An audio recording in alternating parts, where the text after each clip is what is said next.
I'll call the meeting of the regular Board of Education, which was duly noticed on August 9th, 2024, through posting and notification of the press in accordance with Wisconsin State Statute 19.84. 1.2, Pledge of Allegiance.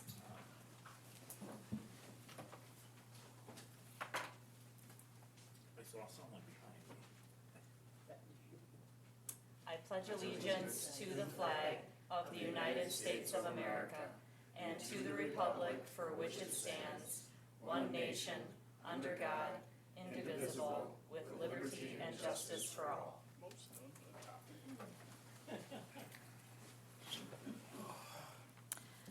Moving on to 1.3, the adoption of the August 13th, 2024 Board of Education agenda. So moved.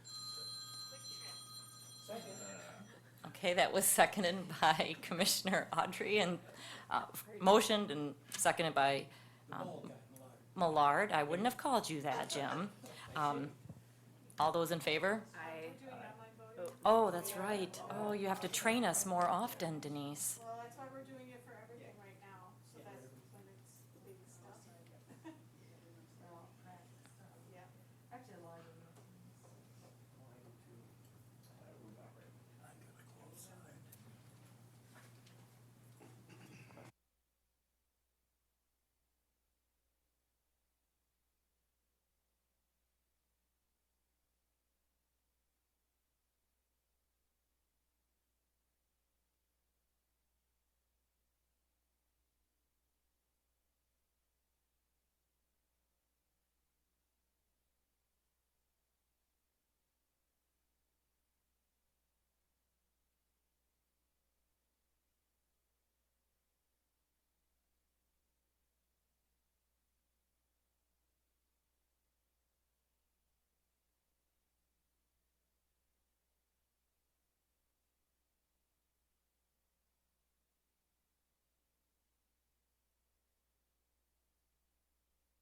Okay, that passes unanimous with Commissioner Murray and Myers absent this evening. 1.4, safety message. Commissioner Johnson. Yes, thank you very much. I'm going to follow up today with what Commissioner Elizabeth Paul began last meeting because it's something that really is important to me as well. Because school is beginning very soon, we need to make sure parents and children are very aware of the possible dangers involved in getting to school and going home from school. So, number one, obey all school zone speed limits, which are 15 miles per hour when children are present. And please follow all school drop-off and pick-up procedures when taking your child to school. Please be patient. Remember, patience is a virtue when you are in the queue waiting to drop off or pick up your child. Most likely, everyone in line has the same responsibilities as you do if you are dropping off your child before you go to work or do errands and chores. Everyone has the same time crunch as you do, but if everyone is careful and responsible following city speed limits and school posted signs, all children will get to school safely and on time. I've lived next door to Jefferson Elementary School for nearly 20 years now, and everything has gone smoothly, and so I'm hoping again, well, perhaps perhaps I'm not remembering everything perfectly well, but as far as I've seen, it has gone very smoothly. So let's be smooth. Let's move. I've lost. Hello? I'm okay? Okay. Please never pass a bus loading or unloading children. If a bus has its stop sign out and showing itself to traffic, you need to stop behind the bus. When you are on your way to school, dropping off and picking up your child, please put down your phones and stay focused on the traffic en route to school and while in the queue. If you are distracted, you might not see a child dart out in front of you.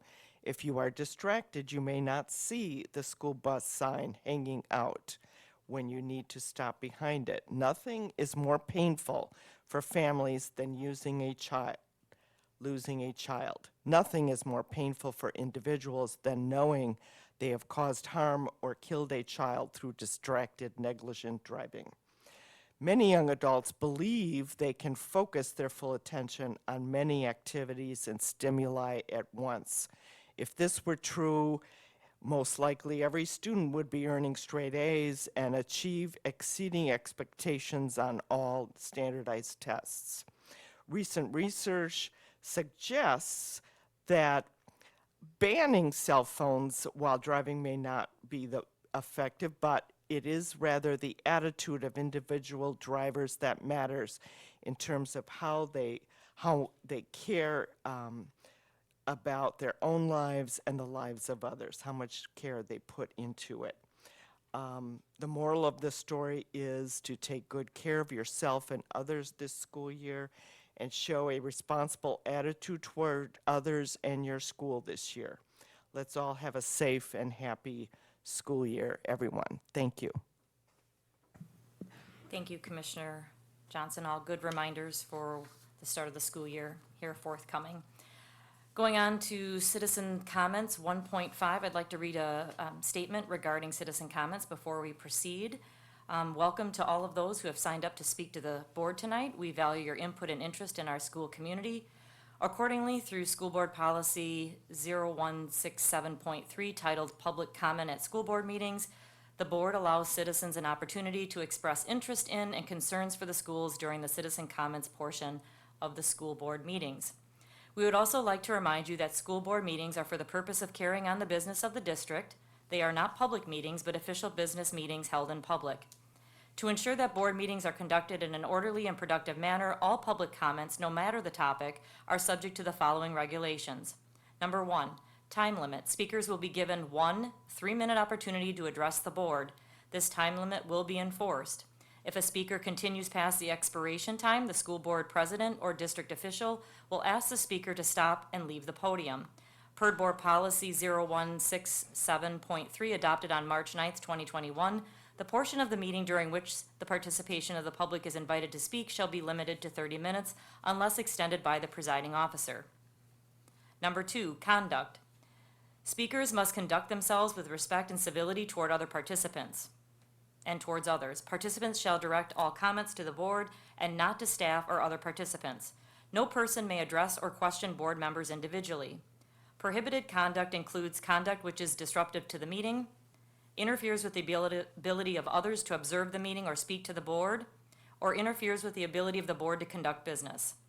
This includes conduct which is abusive, harassing, or threatening, and conduct which includes the use of vulgarities or profanities. If a speaker violates this rule, we may prohibit the speaker from further comment at the meeting. Number 3, topics for discussion. Speakers may not comment on confidential personnel disputes, share grievances involving individual school employees that do not implicate issues of public concern, or share individual student disciplinary matters, as there are other channels available that provide for consideration and disposition of such matters. Number 4, board response. Pursuant to Wisconsin's open meetings law, board members are prohibited from responding to public comments unless the topic was identified on the public posting of the board agenda. And number 5, recess, adjourn. In the event of an individual's conduct causes a disruption to the board meeting and the board cannot continue its business, the gavel may be used to declare a recess or to adjourn the meeting. In addition, if such conduct If such conduct bears a threat to the health or safety of another individual at the meeting, law enforcement may be contacted to restore order and safety. Our first citizen comment tonight will be Laura Madison. Please come up to the podium, Laura, and state your name and address for the record, please.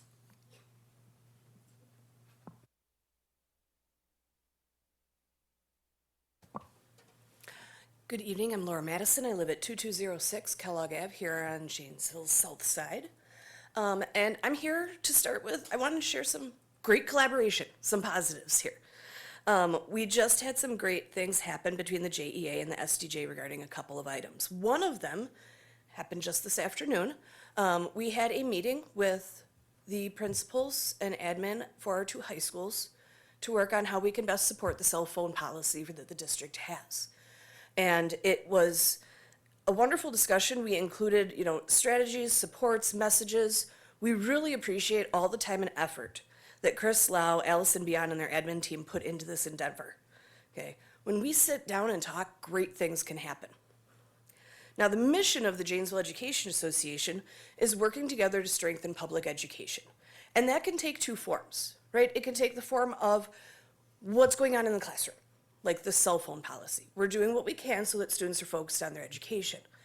It can also be advocating for staff, which, sometimes comes in the form of benefits, might be salary, all sorts of different assets can go into this. For example, had another wonderful meeting, and I give props to Kathy Myers, even though she's not here, and to Jamie Brown. We had a meeting to discuss how the district is seating the HSAs to really help staff who are impacted by the insurance changes. I've been hearing from people, somebody said I've already paid $1,000 out of pocket. So we are trying to look at what's viable for the district, right? What they can do for seating, as well as what's going to be helpful for staff. It's a perfect example of how we want to work with the board and the district. And the results are wonderful. The path to get those results needs some paving. It needs some help. We have had a lot go into getting these results. We had the JEA created a petition asking to meet with the board and district just to look for ways that we could work on this. Hundreds of staff signed this petition. Many of them shared their stories, which I also shared with you, providing that I could give their anonymity, okay? We have spoken at board meetings in May and June and July, and now here in August. And we've had articles in the Gazette. We even had a clip on WKOW with JT Siskowski. And he ended his video segment with, "They're just asking to meet." So why does it take this much time and effort on the JEA's part to get a response from the district? We're getting results. We're making progress, but it's taking months of time. And time and again, the JEA has offered to collaborate. Laura, I'm sorry, to be respectful of everyone's time, we're going to ask you to stop. Okay, thank you. Thank you. Thank you for your comment. Our next citizen comment is Krista White. Krista, if you could come up and speak your name and full address for the record, please.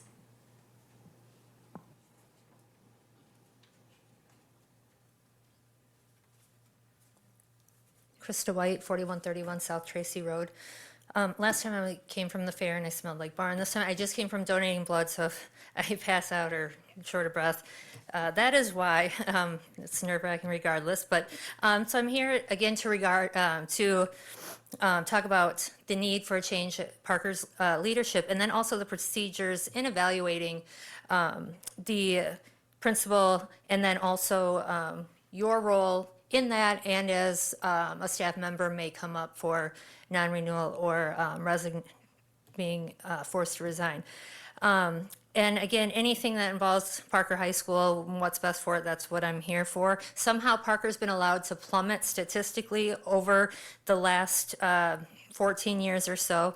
And knowing and being in the building, I know there's an excellent staff. It has nothing to do with the teachers, the paras, all the staff that have been excellent, but somehow we're not meeting the, the potential that is there.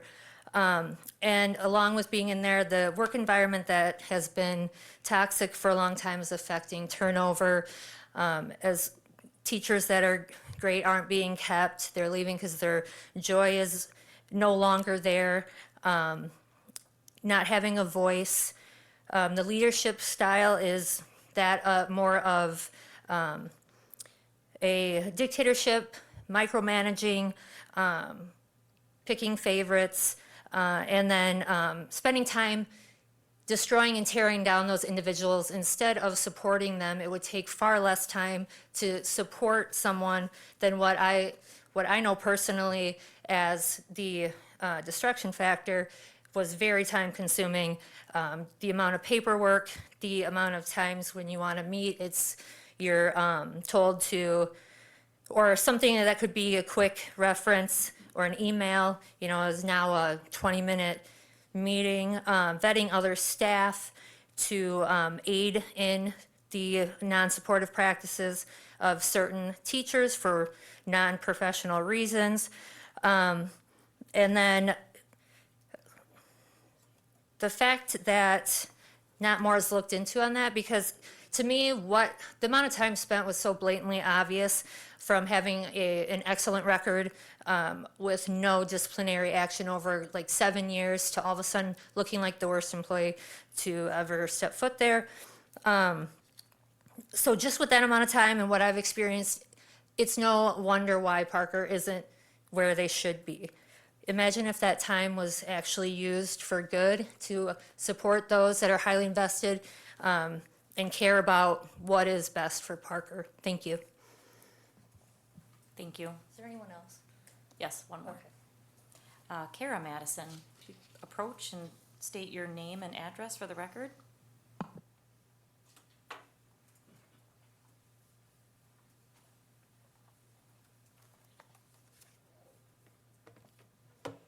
Hello, my name is Carrie Madison. I live at 2906 Kennedy Road. Good evening. My name is Carrie Madison, as I said, and I'm starting my 20th year teaching English learners and my 14th year as the parent of a Honduran American student here in the district. I come in the name of all students whose names are mispronounced in the School District of Janesville. First of all, I commend the district for making a promise of knowing every student by name. I also come to encourage us to intentionally do more to make good on that promise. Most people working in schools want to say students' names correctly, but there's no existing resource to help us do so. Because of restrictions at the federal level, only certain names are spelled the same way in Infinite Campus as on their birth certificates. We don't have a system that supports correct name and spelling and pronunciation in the district.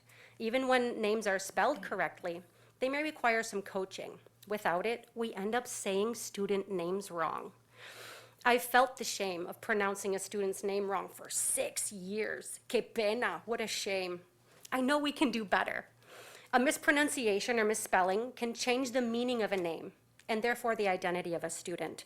A stark example lies in the last name, Pena. This word, if you look at it, looks a little close to a part of the male anatomy you might not want to say out loud. The word in Spanish is peña. This word means shame. Peña means rock. We don't have the right to change a student's name from rock to shame. Most classroom teachers know that saying student names only dignifies their identity, not only dignifies their identity, but helps forge relationships with them. Relationships are everything in schools because kids don't care about what you know until they know you care about them.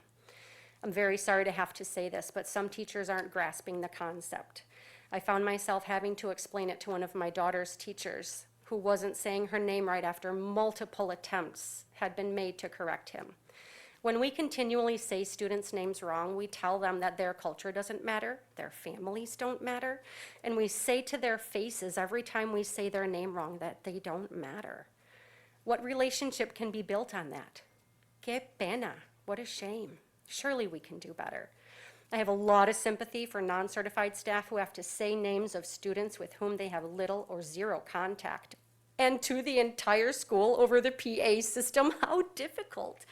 Not only is this daunting for them, but mispronunciations are mortifying to students. Where can staff hear student names pronounced correctly? Now don't worry, I wouldn't bring a problem without also offering a solution. Right now, there's a PD session on Frontline called, "That's Not My Name," to help Carrie, staff I apologize. think about. Oh, You've run out of we're done time. already? I know, time flies. Yeah. Thank you. Scooter should be scurta. Thank you. Do you have anyone else that wishes to address the school board? Okay, moving on. The consent agenda. 2.1, consider approval of the consent agenda. Second. We have a motion by Commissioner Audrey and second by Commissioner Hayworth. Any other discussion? We'll wait for the electronic vote. See, I'm getting better, Denise. I'm trainable, coachable. We all are. All right. Goes unanimous. All right, passes unanimously with Commissioner Myers and Murray absent. Board items, 3.1, update on long-range facilities plan referendum, Superintendent Holzman. Thank you. Just wanted to provide a quick update on some communication and information that we're working on and continue to be working on regarding our referendum. At your place, we put just some high-level talking points that you can take with you just to share information about the referendum at high levels. And again, if you ever get in spaces where you feel like, I don't know if I have the exact answer or where could I go, Dan McCray and I will do our best to respond to any of those folks. We are already in the process of meeting with community groups and sharing information. To date, Dan and I have done more than five, I guess, no, it'd be more than four, communications with public groups, and we continue to have more on our calendar as we move forward. In our weekly update, I shared just an example of what we're doing on Social Media Tuesdays, where we're using that social media to just put general information out. We also have a draft almost ready to finish of our first referendum mailer, which is really just a one-pager that we'll communicate out to our public about the high-level needs of the referendum, what the facts are, and how much it costs. And so that we hope to have out soon after school's out. We also have a one-pager that we're almost ready, again, we're working with a number of different groups that's just called a property tax impact. So it shares what that property tax impact is with our constituents so that everybody knows. And as soon as these are done, they'll be put on our district webpage, but I'll also forward those to you. And then we'll have a space where you can continue to go back. If you have any questions or someone's asking you about something, you can take a look at that. On our website right now, we have frequently asked questions. We continue to update those as we're having conversations with people, just to know about what questions people are having. We're planning on 2 in-person and 1 virtual information community input and we're working on the dates. Likely those will lean closer to September and October as the date of the election gets nearer, but we definitely want to get those dates on the calendar. Board's always invited, but not required to speak at those.